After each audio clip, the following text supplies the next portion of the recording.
ওম।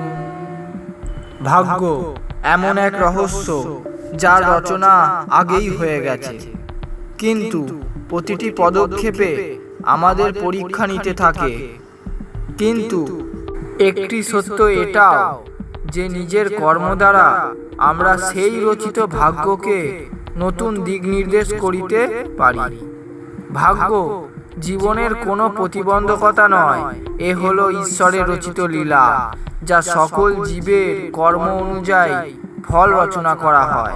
সেই জন্য সর্বদা মনে রাখবেন, ভাগ্য কেবল তখনই প্রসন্ন হয় যখন আপনি পরিশ্রম দ্বারা তাকে জয় করান, তাকে নির্মাণ করার জন্য সক্ষম হন। সত্য আর কর্মের পথে যদি চলেন, তাহলে ভাগ্য নিজেই আপনার সামনে নতমস্তক হবে। ও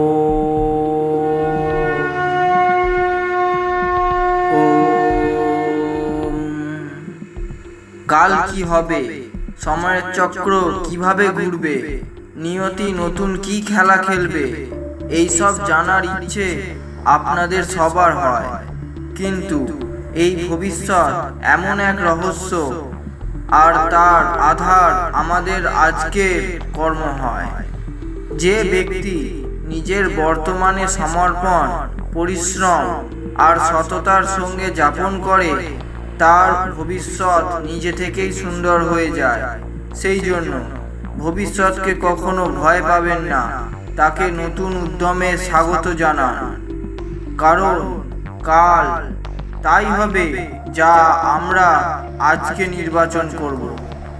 ও